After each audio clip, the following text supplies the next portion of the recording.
Hello, and welcome to another episode of Rob's Ramblings here on the Bucks and Six channel. And today we are not at the traditional brown table of sports card collecting. We're at an alternate brown table. We're off-site. As you can see, I've got the beautiful lake in the background. I've done a video from out there on that very water not too long ago. And this is a special episode because today I have a guest that's going to help me through this video. My brother Big Al is here. Hello, this is Big Al, and I'm looking forward to doing some rambling because, boy, do we have quite the story to tell today. Yeah, as you can see, we have a couple of cards in the backdrop. As football season is approaching, I don't have a whole lot of football cards in my collection. I do have some, but I'm looking to grow that portion of my collection, and I've picked up recently a really cool football card that I want to showcase today. The two cards that are up here are cards I've already shown on the channel. The one on the left is an autographed card of Leroy Butler from Panini in 2022. Kind of commemorating the Super Bowl victory that he had with the Brewers, or not with the Brewers, with the Packers. Just a beautiful card, and I have shown that recently. And also the one on the right is the Reggie White from 1997. Reggie White had a tremendous stint with the Packers, and that was in my top 10 of both of these cards made the top 10 list of my Packer card collection. So I want to talk first about Leroy Butler. Leroy Butler had a kind of a connection to our family because, without giving away any patient-doctor confidentiality information, I could share with you that I have a relative of mine that was a nurse in the Green Bay area during Leroy Butler's career, and there was a time where Leroy Butler ended up in the hospital and was quite ill, and our relative took care of him, and he was so grateful to her for all of the things that she did during his stay that she gave him he gave her tickets to a Packer game right on the first or second row right behind the bench. So that was pretty cool. So ever since then, Leroy Butler really has been one of our favorites, just because we learned what a cool guy he was. It's nice to cheer for guys on the field, but it's also nice to know that they're quality human beings, and we learned that about him during that incident. But these two players that you see in front of you are forever connected because of one very famous play that occurred in December of 1993. Reggie White had just become a Green Bay Packer, and the Packers were just coming out of the doldrums of a long stint of not making the playoffs for many years. And late in that season, a game happened between the Green Bay Packers and, I believe, was it the Los Angeles Chargers at the time. Los Angeles Raiders. Raiders. Yeah, I couldn't remember. Los Angeles Raiders. I don't know if it was Oakland or Los Angeles or what it was, but yeah, it was late December. It was the day after Christmas, so it was very, very cold. Matter of fact, what was it? It was 0 degrees. 0 degrees, and there was a wind chill that made it several degrees below zero. And at the time, I want to say it was either the second or third coldest game in Lambeau Field history. But it was really significant because the Packers hadn't been to the playoffs in many years, and if they won this game, they were going to make it to the playoffs. This was the second to last regular season game of the season. And so somehow or another, Al and I ended up with tickets. We don't really remember how the tickets came to be in our possession, but we ended up getting tickets to this game. And it was a noon start, and we lived, at the time, it was probably about a 4-hour drive to get there. So for us, we're in our early 20s, and so it wasn't that big a deal for us to get up early and get over there for the game. So we left early that morning. And Al, I don't know what the heck was going on with your car, but Did you just pick it up at the scrap yard on the that morning before we left, or what? I think I might have. It was. I'm trying to remember the type of car. It was like an Eagle Premier or something like that. And yeah, it was not very good for cold weather. No. I remember distinctly that it had a heater, but the heater only worked when you were in park. The heater worked when the car was not in gear. Yes. So when we were driving the car in 0-degree weather, the heater would blow cold air. Yeah. And so the windows were all frosting up.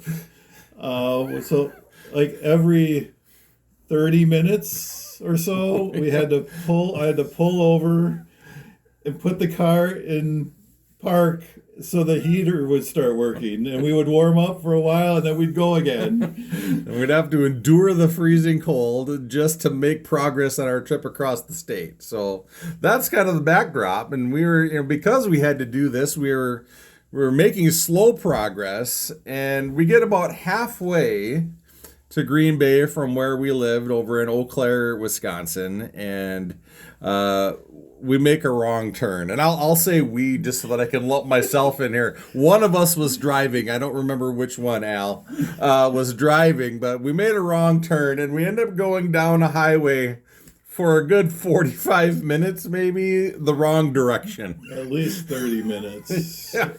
And so by the time we realized that we were going the wrong direction, we were way, way behind. So what did you do to make up the time, Al? Well, we obviously had to turn around, and we wasted at least an hour, and we were going to be late for the game. So obviously I had to make up time. Yeah. So we got to our turn, and I'm going, I don't know, I'm let's just say I'm making up time.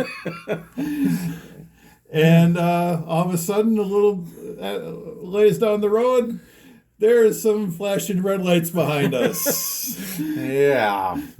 So, and that took, I'm assuming you got a ticket.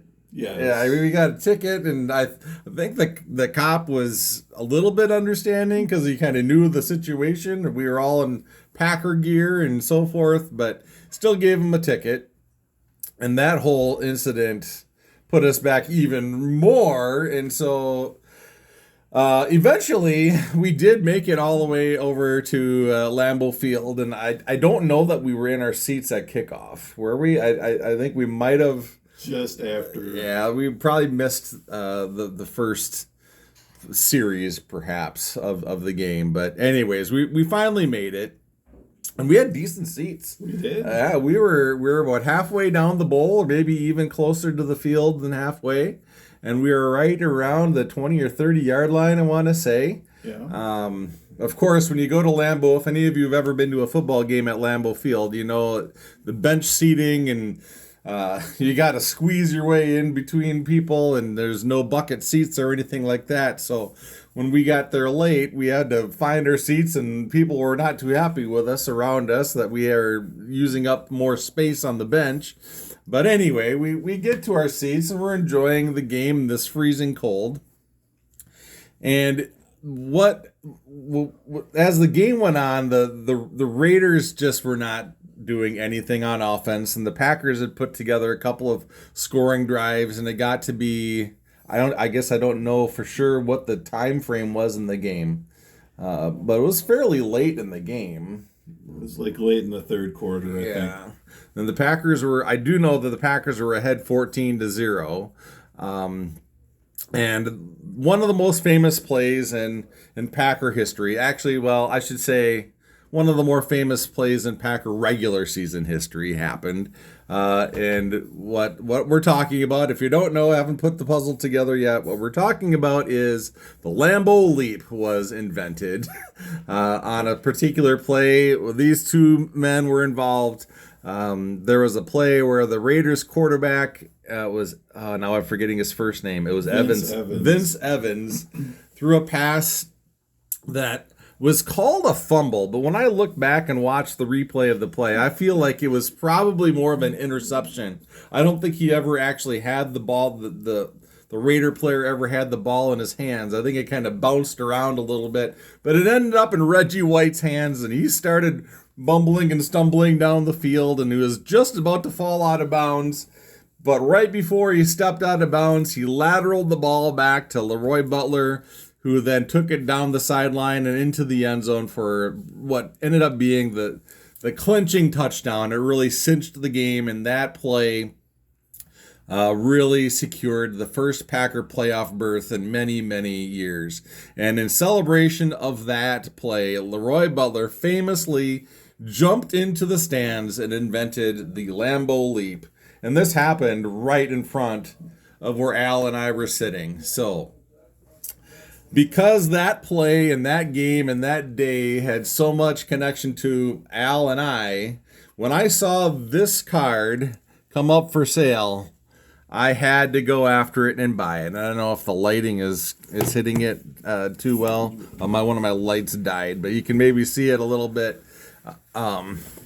This is commemorating Leroy Butler. You can see the fans around him in the stands as he's celebrating that touchdown.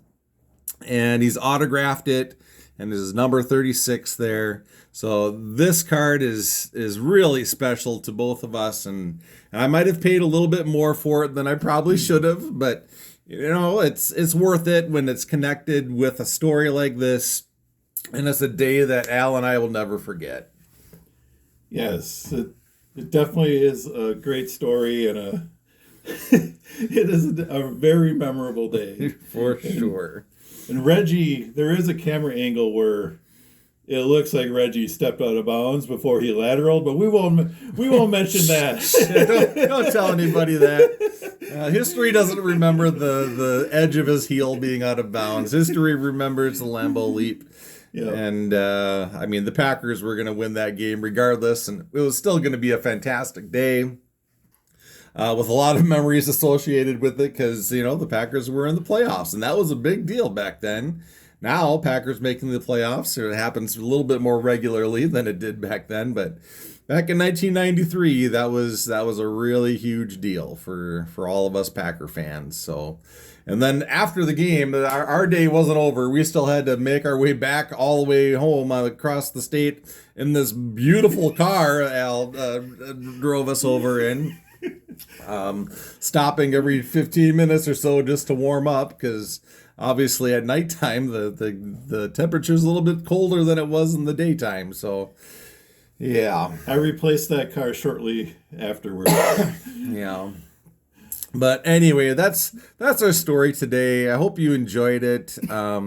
Really, really love this card. It's going to have a prominent place in my collection, and I'm glad that Al was here today and able to kind of tell the story with me today. I enjoy being back on YouTube. Yeah, if you're not familiar, Al does have a channel, and even though he hasn't posted any videos for a couple years now, year and a half, he still does have almost 200 videos that are out there. There's a lot. So if you want to see a lot of cards being opened, I have lots of videos showing that. Yeah, Al ripped a lot of modern product. Well, it was modern at the time, but in all different sports, baseball, hockey, even some football. So at any rate, we hope you enjoyed today's episode. So until next time, everybody, enjoy the hobby and stay true to yourself.